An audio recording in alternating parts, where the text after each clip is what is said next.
Dwarves are known for creating impressive cities, mines inside mountains.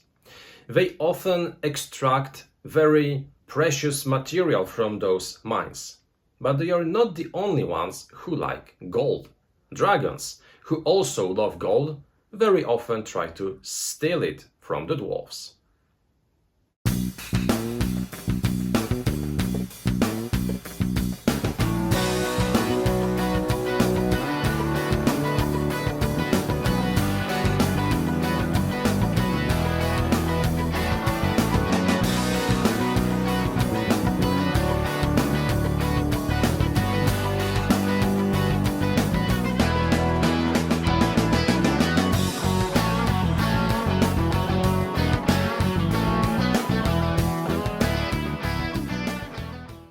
Hello, this is Michel Leviathan Sorbet, and this is a new episode of Wojennik TV. Dwarves is a race very well known for creating impressive structures inside mountains and beneath the surface of the earth. Dwarves extract fantastic treasures from those galleries, from those mines created deep inside mountains. They are known for accumulating gold and also for fighting dragons, who also love gold and love all those shining, beautiful treasures. Games about dwarves are quite often released. We have many games in which we can find dwarves as a separate race. But games concentrating on the mining activity of dwarves are not very common. A game which is concentrated on this aspect is a title released very recently by Atlas Games, which is called Dice Miner. This is obviously a game which will enable us to use dice in order to score the maximum possible number of points, thanks to different elements, thanks to different kinds of dice. In this game, we will be drafting dice directly from a mountain. We will be adding them to our resources, and then we will try to create sequences to extract gold, to fight off dragons, or to escape caverns. So this is a game in which we will both be drafting dice, as well as we will be trying to use those dice in order to obtain the maximum possible score at the game's end. The game was released by Atlas Games, and it was created by Joshua Debonis and Nikola Rysieski. The artwork for the game was created by Grzegorz Pedrycz and Lil Chan. This is a game for 1 to 4 players. The time of play will be somewhere around 20 to 30 minutes, and the minimum age of the players will be 10 years or higher. Today I'd like to show you how this game looks, then briefly explain how it works, and at the end of the video I'd like to give you my final thoughts concerning this title and my final recommendation. So let's now take a look inside the box of Dice Miner, and let's see how the elements of this game look. Here are the elements which we will be using while playing Dice Miner. Dice Miner is obviously a dice game, so the most important element which we will be using are dice. We have a storage bag which is used in order to randomly draw dice before the start of each round. We have several types of dice. We have magic dice, we have tunnel dice, we have treasure dice, tool dice and danger dice. I will explain how they work while explaining also how a turn of Dice Miner looks. The second very interesting element which we will be using is the mountain itself, from which we will be drafting those dice. Now this mountain has to be assembled before the first game, and as you can see it will store a certain amount of dice from which we will be picking one after another in order to add them to our pool. The third element is a small booklet in which we will be tracking the number of points received during each of the 3 rounds, because while playing Dice Miner we will be playing 3 separate rounds, and the winner of the game is the dwarf, is the player controlling a dwarf who has the biggest number of points at the game's end. As you can see, we will be scoring for 3 different things. We will be scoring for sequences. Those will be achieved while using tunnel dice. for treasures excavated from the mountain, and we will also be scoring for dangers, dragons and cave-ins. And here you can both score negative points as well as positive points. It all depends on the tools that you will gather during your adventure. Each player will also receive his own hero card, indicating not only his profession but also his special capacities. For instance, being an engineer grants you a free 2, which you can use at the end of each round in order to create tunnels and therefore sequences worth a certain number of points. And you receive also a tools symbol, which will protect you against cave-ins.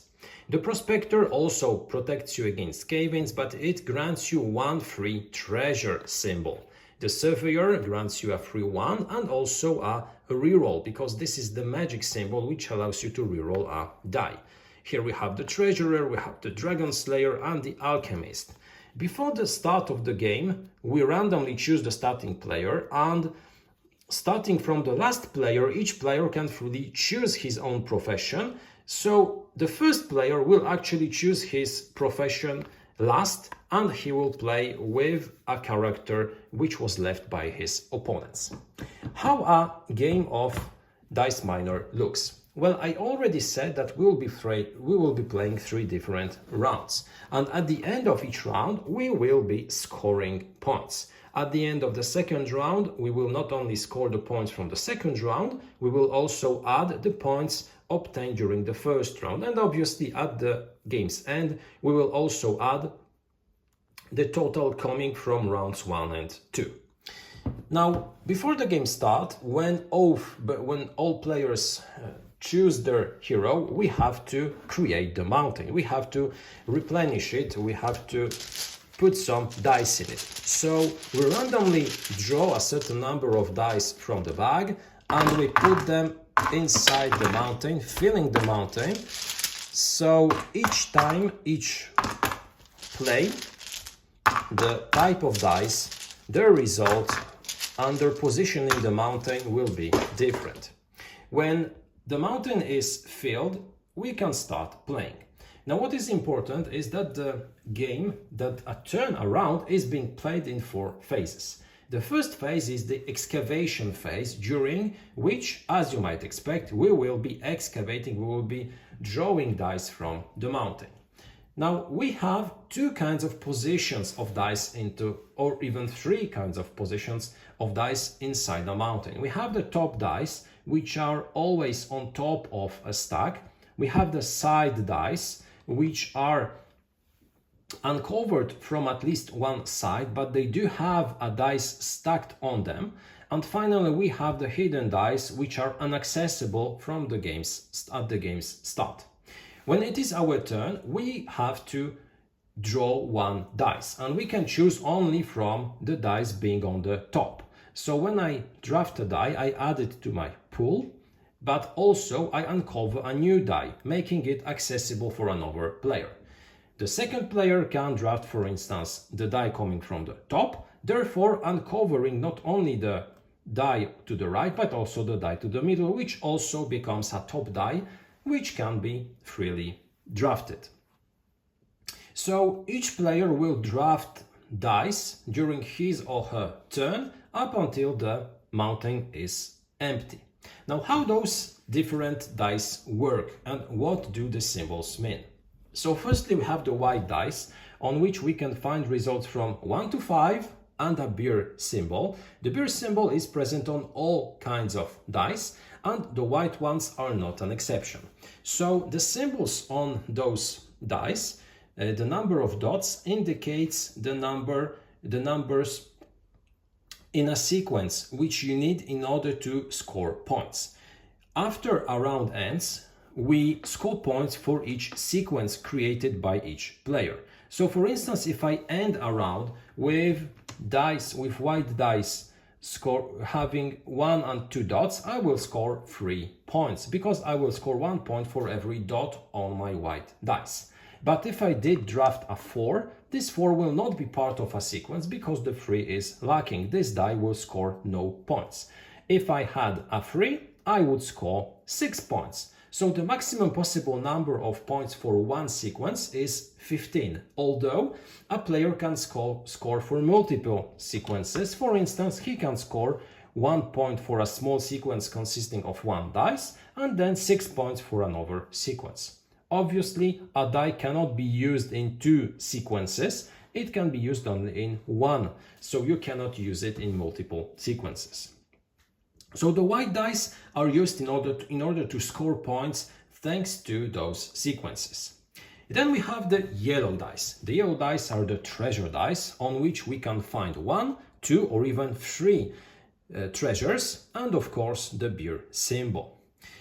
When drafting those dice, we add them to our pool and at the end of each round we score a number of points equal to the number of treasures on our yellow dice.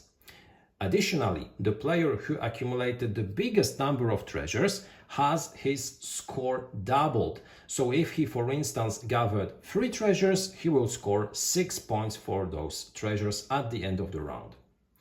The third type of dice are the green dice. Those are defense dice on which we can find tools, on which we can find a shield, and on which we can find also chests. Obviously, the last symbol present is the beer. Now, the 2 first symbols, so the tools and the shield, will protect us against danger dice, against hazard dice, and we have hazards of 2 different types. We have caverns and we have dragons. At the end of each round, we lose a number of points equal to the number of dragons and caverns present on the black dice that we gathered during a round. But if we have a tools symbol, those negative points are changed to positive ones. So ending a round having at least 1 tool die enables us to score positive points for each cave-in symbol that we have at the end of the round in our dice pool.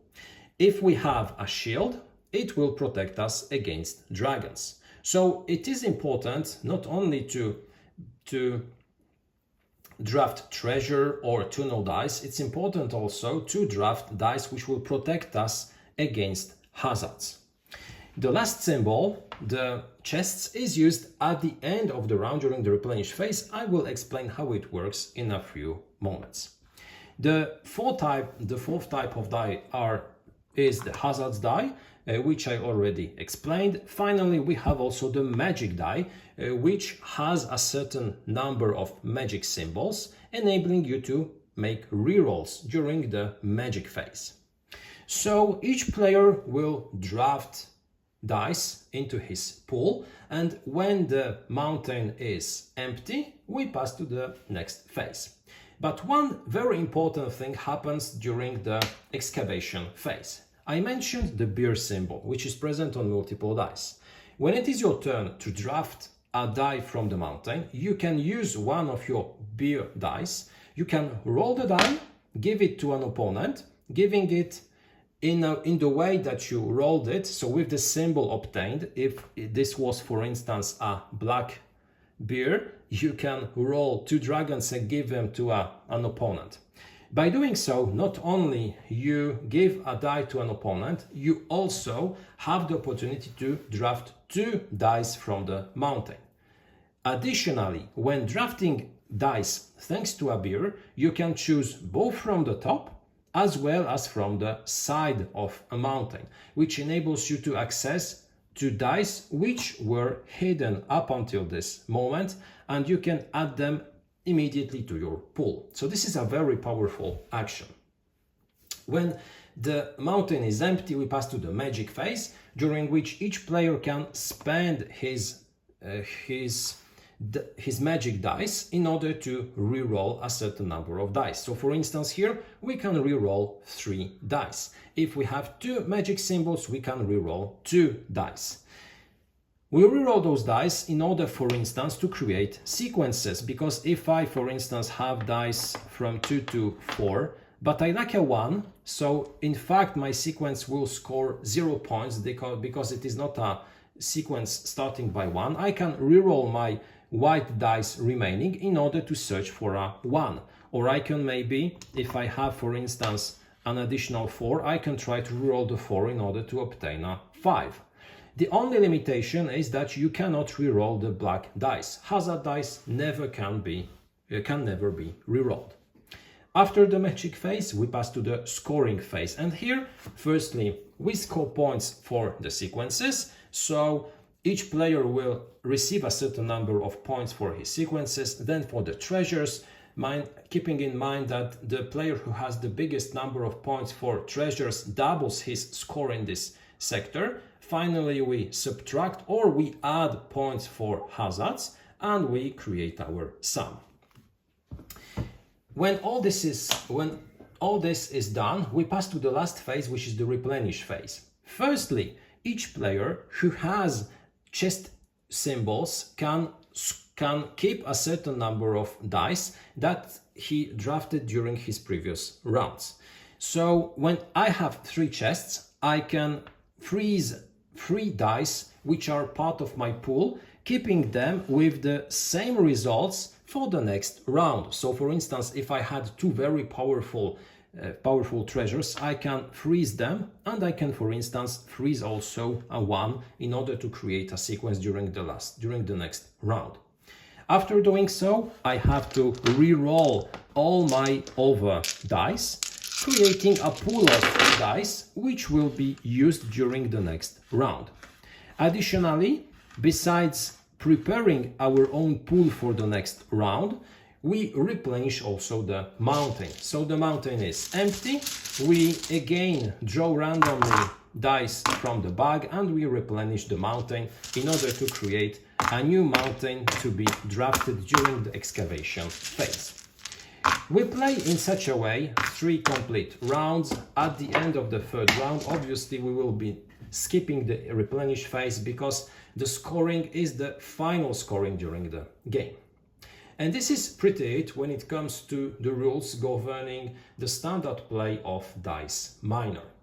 Let me now invite you to the final part of this video. I'd like to share with you my final thoughts, and I'd like to give you my recommendation concerning this title. Dice Miner is a game which really surprised me, and surprised me a lot. To be frank, I must say that when I discovered this game, when I opened the box of it for the first time, I wasn't expecting a lot. Just a quick filler using dice with some mining and some dwarf theme. But I was wrong. This is a very entertaining, very interesting and original game. And during this final conclusion of the video, I'd like to give you my reasoning. I'd like to support my opinion concerning this game, and I'd like to give you some information why I consider this game as one of the most interesting filler games that I discovered during the last months. So, firstly, I must say that I do enjoy the quality of the components and the functional aspect of all those elements that we will be using during plays of Dice Miner. So, firstly, I enjoy how the dice were prepared. I think that firstly they have the correct size. They are not too big, they are not too small. At the same time, the colors used, the symbols used on those dice make you very easily see how what type of dice you are playing with and what kind of dice are currently available in the mountain. So it's very easy to see what elements we are using and what kinds of dice we are playing. Secondly, I really enjoy the idea with the mountain. During this video, I presented you the version of the game in which we have the cardboard version of the mountain, but there is also a second one, the deluxe edition, using a different kind of mountain, which is even more pretty, which is even more functional. But given the fact that this is quite an easy game, quite a light game, adding this additional element, which makes this game quite unique, is a fantastic idea. Because now when thinking of Dice Miner, knowing the game, we will instantly think of this mountain. We will instantly think of this mechanism consisting in drafting dice from inside the mountain. This is both thematical, this is both thematical and also functional, because drafting dice from the mountain is very easy. You can very quickly, very easily fill the mountain with dice, then you draft the dice. If you want to store everything inside the bag, you just can leave the mountain and you can put all inside the bag. This is quick, this is easy, and this is how things should be done in filler games. So I must say that this is something which makes this game quite unique and which makes it stand out, because we have a lot of filler games, we have a lot of light games using components which are very similar to what we find in other games. Some cards, some dice, a board, some player aids, but nothing exceptional. Here we have this mountain which really makes this game unique. I like the idea of drafting dice and I like the mechanics used in the game, because we might think that Dice Miner is a very light, very easy game in which we do not have a lot of things to do. But adding some small elements to the mechanics makes this game quite entertaining and makes you also think a lot during the game. Maybe not a lot, but it adds some decision-making process which increases the value of the game. So I enjoy a lot the fact that you have the beer mechanism, in which you can firstly use beer in order to draft dice not only from the top but also from the sides of the mountain, enabling you to access to some very precious dice which you want to add to your collection, which you need in order to, for instance, build sequences, straights, or to create the biggest amount of gold, which will give you additional points. So you can use beer as a way of accessing those otherwise inaccessible dice. At the same time, using beer in a smart way can also hinder your opponent's options, and it can even cause them to lose points at the end of a round. Because, mind you, if you have a black die with the beer symbol, you can give this die, roll it of course, and to give it with the result obtained to another player. And for instance, if he isn't protected against dragons, if you roll a black die and you obtain 4 dragons, your opponent will lose 4 points at the end of the round. So there is also this interaction feeling in the game. You do have the possibility of backstabbing your opponents. You can have the possibility of drafting dice just to forbid others from taking them. So we have also the possibility of playing this game using negative interaction. But it's not that negative. It's not a game which has a lot of negative interaction that it would detract some players who do not like games in which we have aggression, in which we play in order to hinder other players' movements. Here you'll obviously want to draft dice in order to increase your own points, but sometimes you'll have the opportunity of both drafting dice which give you bonuses, at the same time forbidding others from taking advantage from dice that you have taken. So we have a nice balance between those elements, and the beer mechanism is really a clever one. It's a mechanism which gives you an additional tool to both acquire precious dice, but also to sometimes hinder opponents' movements. At the same time, when to use beer dice or what kind of beer to use, because you can have the beer symbol on different types of dice, is also an important decision, and you will have to make those decisions during the game. What I really enjoy in Dice Miner is also the fact that we have several ways of scoring points. It's not that we have only treasure dice which give us points. We have other ways of scoring points. Most obviously, we can create tunnels, so we can create straights and score up to 15 points for a whole straight. We can also gain points for treasures, and scoring the biggest number of treasures grants you an additional bonus, enabling you to double the number of points for treasures. But at the same time, you have those danger dice, both dragons and caverns. Normally, they would cause you to lose points, but having a protection against those dice in form of tools or shields enables you to give positive points. So it is absolutely possible to score a lot of bonus points while protecting yourself from those dangers and taking multiple black dice in order to score a lot of points at the end of the round. We will be playing 3 different rounds, so we can have different approaches in each round. Obviously, at the end, you will be using the tool drafted during all the 3 rounds. So it's important to think ahead. It's important also to plan what you want to invest in. But of course, how the mountain looks will influence your decisions.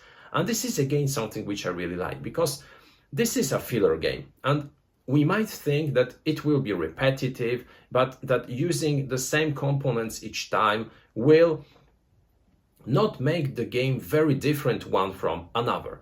But I must say that playing Dice Miner was an entertaining experience each time. Each time I had the feeling of playing a different game, because we have so many variables in this game in form of the way how the mountain is constructed. 3 times during a given play. We can have mountains full of gold. Other times we can have mountains full of black dice. We can have mountains in which we absolutely do not have any 1s or 2s, enabling us to create long straights. We can have, for instance, a mountain in which we have 5 5s or 6 6s. Sorry, we do not have any 6s. 5 5s or 5 4s in a mountain. We can have a mountain in which we have only 1 die of magic. So each time the mountain will be different, and it will make your approach different, because you'll have to find a way to maximize your points or to create a pool of dice which will enable you to obtain beneficial results while re-rolling after the end of a round. Then you have also the cases in which you can store dice.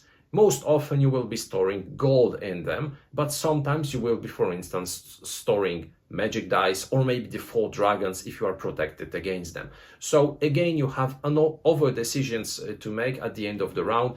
The same applies to magic. So which dice to reroll using magic. A lot of decisions, which makes this game very, very entertaining, which makes this game very good in terms of replay value. Again, one other thing to be said, this game shines also while played solo. I haven't presented you the solo mode, but this game has a dedicated solo mode, which works in a different way than the standard mode, because in the solo mode, you will be scoring points differently. You won't be having 3 separate rounds. You will be having the opportunity to refill the mountain when you want, adding additional dice, but you can do it only twice during a game. You will differently score gold in a solo game. So you have a separate palette of rules governing solo play, and I must say this is also a very interesting experience. This solo mode is something different from the base game, which I always very much appreciate if I receive a dedicated solo mode and not just a bunch of small tweaks to the basic rules, because playing solo games are very different from standard ones, and I really liked it. So those were the things which I like in Dice Miner, which I think makes this game stand out. But there are also some things which might be problematic or which might bother you. The first one is the fact that you receive those different characters which increase replay value, because each time you can play a different character, but those characters are not of the same level. We have very powerful characters, for instance, the one which automatically protects you against dragons. This is the most difficult thing in Dice Miner, because we have several green dice, but obtaining the shield on those dice is quite difficult. So having a shield from the start of the game grants you a big benefit, because you can instantly acquire black dice with 4 dragons, 2 dragons, and score a lot of points for it during each round if you reroll also those dragons. So those characters are not of the same level, and some of them are more powerful than others. Happily, fortunately, in the rules, we have also the rule which says that the last player selects his character first, so he can pick the most powerful, or he can pick the one which he wants to use during a game and concentrate on his powers, or concentrate, for instance, on creating traits if he has the one or two printed instantly or directly on his character. But even so, I believe that those characters make the feeling different, the feeling of the players different. They will be feeling during a game that they have an underrated character compared to their opponent. So maybe a small tweak to the power of those characters would be something which would make this game even more enjoyable. The second thing is that this is a dice game, and where we have dice, we have also some randomness, and this will also be the case of Dice Miner. Sometimes some players will just get lucky, both in terms of, for instance, being first in a mountain which has a lot of interesting dice instantly accessible from the start of the round. Other times, a player will be extremely lucky while re-rolling his dice, or re-rolling his dice at the end of a round, because I had some plays in which my opponents rolled direct straights. They had 6 white dice and they obtained a straight from 1 to 5, granting them 15 points instantly and making it difficult then to catch up. So as I said earlier, where we have dice, we have also some randomness. Of course, we have this reroll mechanic, which enables you to use magic dice in order to reroll dice. So in some way it is mitigated, but still randomness will be an important factor of Dice Miner.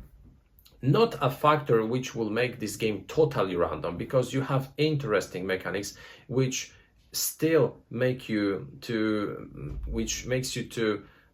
take a lot of interesting and important decisions during the game, but rolling dice and obtaining the results will still be an important factor, which at the end will grant some additional points to the ones who were extremely lucky.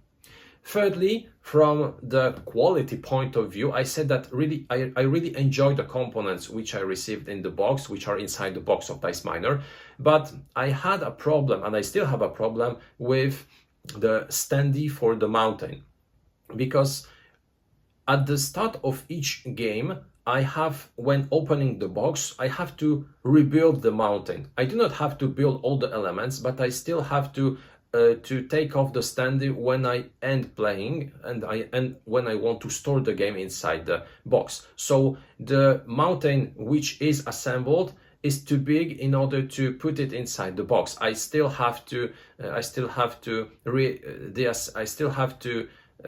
take off the standee from the top side of the mountain, and this wouldn't be an issue. I do not mind doing it, but the standee is very delicate, and my standee is already unglued. So this is a very fragile element, and manipulating it each time I play the game makes me nervous and makes me a little bit worried about its quality and about its longevity. So you have to be extremely careful while storing the game. You have to be extremely careful when assembling the mountain during each play. Not a big issue, but something which is a small hiccup in terms of the quality of the components. Having said all that, I believe that Dice Miner is an extremely interesting and an extremely good game. I enjoyed it a lot. I think it's one of the biggest surprises that I had in terms of board games during the last months. This is a game which I played very heavily during my summer vacation with my children, and we played it almost every day and enjoyed it really a lot. This is a very interesting filler for all of you who like dice, who like quick games. Dice Miner might be a very interesting choice. If you have the opportunity, grab a copy and see for yourself. This was the review of Dice Miner, published by Atlas Games.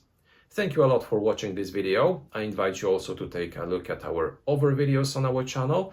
Take also a look at our Facebook and Instagram accounts. Have a terrific day and see you next time.